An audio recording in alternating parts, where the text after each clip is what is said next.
जो हमारी इतनी सुपर हीरोइंस जिस तरह के रोल्स करती हैं, जिस तरह के गंदे आइटम सॉन्ग्स वो एक्सेप्ट करती हैं, and for what?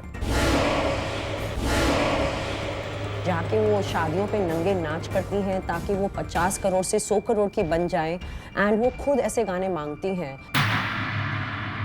And they are doing it only for money. Amitabh जैसे ग्रेसफुल स्टार जो अब लोगों को करोड़पति बनाते हैं, वो खुद तो करोड़पति ऐसे बने हैं कि गाने गाए उन्होंने तंबू में बम्बू। And Madhuri Dixit has done चोली के पीछे क्या है। The shocking gang rapes of innocent girls have left even the rich and glamorous world shocked. लेकिन क्या बॉलीवुड को भी हम कर सकते हैं blame? Let's find out today on page 3. Actresses खुद स्किम्पी क्लोथ्स में सेंसुअल आइटम नंबर्स करने की होड़ में लगी हैं। अगर कोई एक्टर फिल्म की हीरोइन को किडनैप या रेप करता है तो उसे फिल्म का हीरो कहा जाता है। फिल्म मेकर्स एक्ट्रेसेस को सेक्स ऑब्जेक्ट के जैसे एक्सपोज करते हैं तो वही एक्ट्रेसेस के लिए ना जाने कैसे कैसे अश्लील गाने लिखे जाते हैं। ये सब कुछ देखने को मिलता है बॉलीवुड में, लेकिन फिर भी जब विमेन की डिग्निटी पर आती है आंच, तब बॉलीवुड बढ़ चढ़कर करता है औरतों की इज्जत की बात। कटरीना कैफ से लेकर करीना कपूर, प्रियंका हो या दीपिका पादुकोण, आजकल शायद ही कोई एक्ट्रेस एक हॉट आइटम नंबर करने से रहती है दूर। दीपिका आज दिल्ली रेप के खिलाफ आवाज उठाती नजर जरूर आ रही हैं, पर क्या अपने काम के जरिए वो एक्चुअली वुमेन की डिग्निटी के लिए कुछ अच्छा कर पा रही हैं? वेल, उनकी दम मारो दम के आइटम सॉन्ग को देखकर ये कह पाना थोड़ा मुश्किल है। वहाँ तो खुद दीपिका ने डिजाइनर से ऐसी आउटफिट डिजाइन करने के लिए कहा था जिसमें वो बेहद सेक्सी नजर आए। कटरीना ने भी शीला की जवानी की पॉपुलैरिटी को देखते हुए अपने फिल्म मेकर से उसी तरह का एक और सॉन्ग अपनी फिल्म में रखने की रिक्वेस्ट की थी। ये आइटम सॉन्ग्स काफी प्रोवोकेटिव होते हैं और ऑडियंसेस का दिल लुभाने के लिए फिल्म में फिट किए जाते हैं। मजे की बात ये है कि जो कभी साइड डांसर्स ऐसे सॉन्ग्स करती नजर आती थी, आज लीड एक्ट्रेसेस सेक्सी ठुमके लगाती दिखती हैं। फिर ऑफ स्क्रीन वही वुमेन की रिस्पेक्ट की बड़ी बड़ी बातें भी करती हैं। अब किसी रोल की डिमांड पर कोई बोल्ड सीन तो ठीक है, लेकिन सिर्फ ऑडियंस का दिल बहलाने के लिए हॉट डांस मूव्स करना कितना जरूरी है, ये कह पाना शायद इतना मुश्किल भी नहीं है। बॉलीवुड मसाला फिल्म्स के हीरोज के भी क्या कहने। ऐसे ना जाने कितनी फिल्म्स हैं जहां फिल्म के लीड हीरो ही एंटी हीरो एक्ट करते नजर आए हैं। फिल्म दिल में माधुरी को सबक सिखाने के लिए आमिर खान उन पर रेप अटेम्प्ट करते हैं। फिल्म तेरे नाम में अपने प्यार को जताने के लिए सलमान खान एक सीधी साधी लड़की का किडनैप करते हैं। फिल्म बाजीगर में अपना बदला पूरा करने के लिए शाहरुख खान एक लड़की का बेरहमी से मर्डर करते नजर आते हैं और ऐसी हरकतें करने वाले कैरेक्टर्स को हीरो का नाम दिया जाता है। कई ऐसी भी फिल्म्स बन चुकी हैं जहां खुद फिल्म का हीरो रेप करता है पर बाद में उस लड़की से शादी करके एक परफेक्ट हीरो बन जाता है। मर्डर, किडनैप, टॉर्चर और रेप जैसे फाउल एक्ट्स करने के बावजूद our actors are portrayed as heroes and macho men in Bollywood. Mahesh Bhatt has a valid point to argue over any social relevant issue, लेकिन अगर उनकी फिल्म्स पर नजर डाले तो सनी लियोनी जैसी पॉर्न स्टार को लेकर फिल्म बनाने का भला क्या मकसद हो सकता है? To sell sex in the name of a woman? शायद हाँ। जिस्म, मर्डर, राज फिल्म कोई भी हो, भट्ट कैंप की फिल्म्स में विमेन को खास तौर पर एक सेक्स सिंबल के तरह ही दिखाया जाता है। राम गोपाल वर्मा अपनी फिल्म्स में गर्ल्स को कम कपड़ों में तो दिखाते हैं, लेकिन ऑफ स्क्रीन भी वो उन्हें बेपर्दा करने से पीछे नहीं रहते। हाल ही में उन्होंने आइटम गर्ल नथालिया कौर के लिए एक बेहद चीप और nasty comment social networking site पर डाला था। फिल्म मेकर्स ना जाने कितनी बार रेप जैसे सीरियस सब्जेक्ट को अपनी फिल्म में एक मसाले की तरह इस्तेमाल करते हैं, जहाँ rape as a sensitive issue come और ऑडियंस को अट्रैक्ट करने के लिए एक जरिया ज्यादा नजर आता है। क्या बॉलीवुड की फिल्म्स हो गई है sexually provocative? Are the films creating a bad image of women? Let's find out on Party Sharti with Page 3 and Bollywood expert Simi Chandok. Hello and welcome to the show, Simi. Hi, Megha. India में आजकल rape जैसे incidents हो रहे हैं, तो do you think Bollywood is somewhere responsible for influencing the youth? Definitely, I think because Bollywood जो है कहीं पे लोग उन्हें आइडलाइज करते हैं, जो हीरोज़ हैं या जो मूवीज़ वो देखते हैं।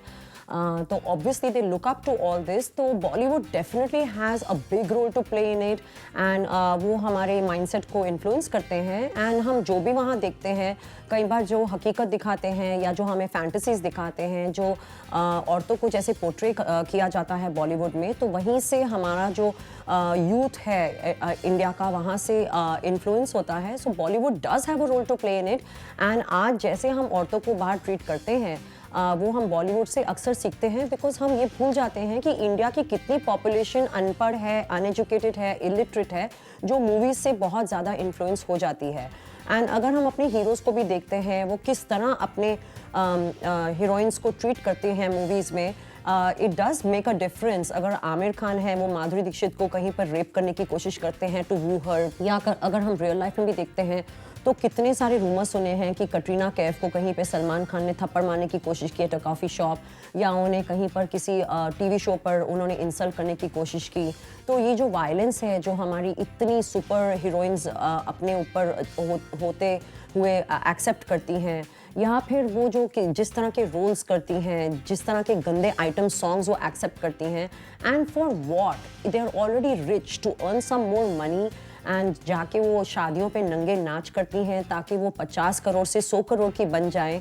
उन्हें कोई डायरेक्टर या फिल्म मेकर फोर्स नहीं कर रहा है कि आप इस तरह के गंदे रोल्स करो या गंदे गाने करो या गंदे नाच नाचो. वो खुद मांगती हैं ऐसे गाने. जब वो गाने उन्हें नहीं दिए जाते हैं तो वो जिद करके बोलती हैं कि मुझे ये गाने दो, and they are doing it only for money. क्योंकि एक अगर आइटम सॉन्ग उन्हें मिलता है तो उसके आगे फिर उन्हें शादी के लिए परफॉर्मेंसेस मिलते हैं, उन्हें स्टेज शोज मिलते हैं जहाँ से उन्हें हज़ारों करोड़ मिलते हैं 2-3 सालों में. So they are doing it for money, they are ready to become sex objects. तो ये गंदगी हमारी हीरोइंस भी फैला रही हैं. So you can not just blame the film maker और the hero. And I think हमारी हीरोइंस को कहीं पे मॉरली रिस्पॉन्सिबल फील करना चाहिए. And it's not just the male people from the industry, it's also our heroines who are responsible for this dirt that is being spread out, and they're influencing the poor uneducated class of our country. Also, the male heroes these days, the kind of roles they play where they try to, be a little more macho and all of that and do their dirty deeds with women basically. How do you see that affecting the youth? बिल्कुल, I don't think it's the male heroes that do these kind of roles these days. I think शुरू से ही ऐसे होता गया है. हमने राजेश खन्ना को भी देखा है in the past. वो कभी ट्रक ड्राइवर बनते थे and he used to visit prostitutes and whatever. जैसे कि शाहरुख खान अब वो माइक्रो ब्लॉगिंग साइट्स पर कह रहे थे कि मुझे बहुत बुरा लग रहा है इस लड़की के लिए, एंड मुझे बहुत बुरा लग रहा है कि इस मेरी कंट्री में ऐसा हुआ है और मैं कुछ कर नहीं पाया, एंड इतनी सिंपैथी जता रहे थे. And I am sure it's genuine, पर वो भूल गए कि उन्होंने एक मूवी की थी डर, एंड उसमें उन्होंने एक बहुत ही नेगेटिव रोल निभाया था. एंड वो खुद जूही चावला के साथ उस मूवी में क्या कर रहे थे, he was obsessed with her, he was supposedly in love with her, and he wanted to kill her, he wanted to love her, and he was stalking her. And that was the movie that completely made him a superstar. And Aamir Khan had refused that role, and that's how that role went to Shah Rukh Khan, and he became a big star with that. And what was he exactly doing in that movie? It was the same thing. तो खुद जब ये किरदार निभाते हैं तब तो ये सुपरस्टार बन जाते हैं, बट जब ये रियल लाइफ में होता है, शायद कहीं पर कितने लोग इस रोल से इन्फ्लुएंस हुए हों बिकॉज शाहरुख खान ने ये रोल किया है. तो जब ये खुद पैसे के लिए या शोहरत के लिए ये रोल करते हैं तब इन्हें कुछ बुरा नहीं लगता है, लेकिन रियल लाइफ में जब कोई किसी लड़की के साथ ये करता है तब इन्हें बहुत बुरा लगता है. लाइकवाइज अगर गजनी में देखते हैं तो ऑफकोर्स वहाँ पे आमिर खान ने हीरो बनकर बदला लिया, बट उसमें इन्होंने क्या दिखाया कि आसिन जो हीरोइन होती है उनके साथ क्या होता है.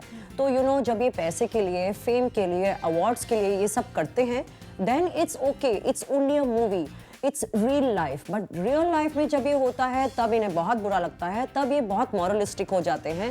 देन इट्स ऑल अबाउट सत्यमेव जयते. But otherwise in movies everything is okay. Even in dirty picture, of course जो हमें स्टोरी सुना रहा होता है about Vidya Balan, he by then has fallen in love with her, but otherwise he hates her, he does not like her. और सारे आदमी who come into her life, the life of Silk Smita supposedly, they all treat her so badly because she's supposed to be a sex object. And how do they all treat her? So this is the way they look at a woman. So always the woman is so badly depicted. And the other thing, if you look at real life, जब भी film stars ने या film makers ने एक औरत को in real life sexually abuse किया है, दे हैव गॉटन अवे. अगर हम शाइनी आहूजा को देखते हैं, we do not know really what happened and we can not make any moral judgement here because the law has taken its course. But he was accused at one point of sexually molesting and hurting his maid, but he got away with it. And there have been other filmmakers and other filmy people who have been accused by starlets and even heroines who came forward saying that they were sexually harassed by producers or directors. And जब भी उन्होंने आवाज़ उठाई, उनका career वहीं का वहीं abort हो गया, ख़त्म हो गया. So the message going out to the ordinary man is कि आप रेप करो, आप एक लड़की का फ़ायदा उठाओ. एंड अगर इतने गुड लुकिंग आदमी, इतने पावरफुल आदमी ये सब करके बच सकते हैं, तो हम भी बच जाएंगे. बिकॉज ये तो इतनी ऑर्डिनरी लड़कियां हैं, वहाँ पे इतनी पावरफुल लड़कियां जो फेमस हैं, जिनके पास प्रेस है, वो भी कुछ नहीं कर पाती हैं. तो we are harming very very ordinary and poor girls. तो ये हमें कहाँ से हाथ लगा पाएंगी? So I think the whole message going out to the ordinary public is such a wrong message कि हम कुछ भी करें, लड़कियां नहीं हाथ लगा पाएंगे. We are completely powerful as males and these are ordinary girls and they cannot touch us. So I think the message that Bollywood always sends out is the wrong message. ये तो हुई बॉलीवुड स्टार्स की बात, लेकिन vulgar lyrics also have a role to play in influencing the youth. That also makes for an interesting story.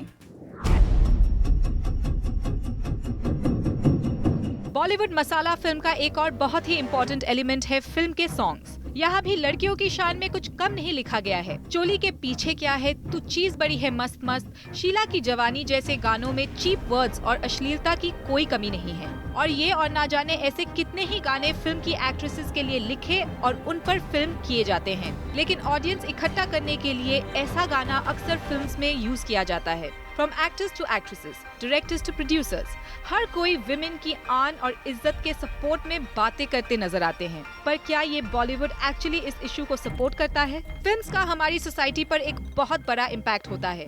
तो क्या इस बात को खुद बॉलीवुड समझता है? रेपिस्ट को हीरो दिखाना, एक्ट्रेसेस को सेक्स ऑब्जेक्ट मानना और विमेन के लिए चीप और रॉन्ची सॉन्ग्स लिखना, क्या ये है बॉलीवुड की responsibility? As we all know, recently Honey Singh came up with a song for Nirbhaya, for the whole rape thing that happened. But he stirred up a controversy instead. Yeah. Yes, I think the intention was pretty good. He was feeling a lot of passion, which I do appreciate. But वहाँ पर भी उन्होंने purposely defeat कर दिया. उनका मतलब था कि एक लड़की को इज्जत दो and don't do this to somebody else. तो जहाँ तक वो कह रहे थे कि जो कल्प्रिट्स हैं उनको पनिश करो, yes I agree with his sentiments. But वहीं पर एक आयरनी हो गई, एक पर्पस डिफीट हो गया. आप लड़की को इज्जत करने की बात कर रहे हो और वहाँ पर भी फिर आपने माँ बहन की गालियाँ यूज़ कर दी. तो वही बात हो गई कि गालियाँ तो फिर औरत को ही पड़ गई. तो I think that's why he kind of got confused and that's why he went wrong. पर आजकल भी बॉलीवुड में लड़कियों की ही बेइज्जती होती है लिरिक्स में. आजकल क्यों मेघा? आई थिंक हमेशा से ही बॉलीवुड में जो लिरिक्स हैं they are very very vulgar and it's not for today. I mean Mithun जैसे वेटरन एक्टर ने गाने गाए हुए हैं लाइक समथिंग लाइक चढ़ गया ऊपर रे. ऑफ कोर्स जब आप पूरा गाना सुनोगे तो आप कहोगे कि वल्गर नहीं है, but when it starts it sounds very very vulgar. चढ़ गया ऊपर रे. और अमिताभ जैसे ग्रेसफुल स्टार जो अब लोगों को करोड़पति बनाते हैं, वो खुद तो करोड़पति ऐसे बने हैं कि गाने गाए उन्होंने तंबू में, बम्बू. And Madhuri Dixit, who is doing such family-friendly shows on television today, has done चोली के पीछे क्या है. And of course वो बाद में कह देती हैं कि चोली के पीछे उनका दिल है. But it all starts in a very very pun intended way. And Akshay Kumar, who's also such a clean hero, but he has also sung songs along with Sanjay Dutt, जहाँ कहते हैं कि सुबह को लेती है, रात को लेती है. एंड डालूंगा डालूंगा डालूंगा डालूंगा, 9 लखा हार तेरे गले में डालूंगा. तो of course eventually the song is not dirty, but the way it starts it's very very vulgar and I think very insulting to the women of India. But that's the way they've always been. तो अगर हम कहें कि आज हनी सिंह ने आके गाने गंदे किए हैं या फिर यू नो DK बोस आज आके गंदा गाना बन गया है, they've been like this forever. Even Anil Kapoor and all these people have had very vulgar songs. Perhaps the only girl who's stayed away from vulgarity in today's times is Sonakshi Sinha. Otherwise, whether you look at Katrina, you know, she's almost I don't know. I don't even want to use such dirty words on this show because we are a family channel. But Sheila Ki Jawani and all that, they're very suggestive words, lyrics where she's talking about doing things to herself. And Deepika Padukone is saying things like, "Abhi chair khinchega, phir meri skirt khinchega," and all those kind of things. Perhaps the only one who has stayed away from all this, whether it's wearing vulgar clothes or profane lyrics, it's only Sonakshi Sinha who's managed to keep it going there in a clean manner, and probably that's why she's so saleable and she's right at the top. And it is vulgar, and I think all these things make a difference in corrupting the mind of the youth, and Bollywood really needs to take a reality check and get responsible, and they can make a positive influence on the mind of the youth and keep our daughters and our women safe in this country. Thank you for sharing your views on Page 3 with us. Always my pleasure. Thank you. Just keep watching Page 3 non-stop tonight and don't even think of going away during the break.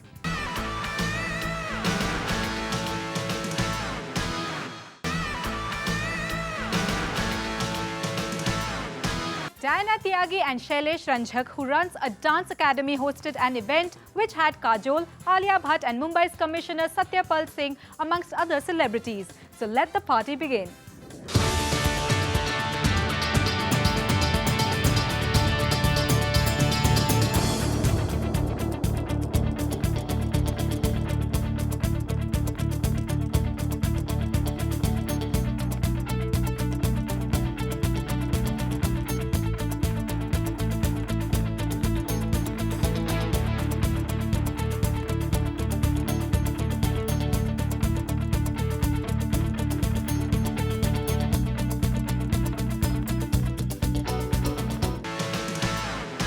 So when it comes to sizzling answers and shocking stories and wild parties, no one does it better than Page 3. Time now for us to say goodbye. But hey, see you again soon only on Zoom, India's #1 Bollywood channel.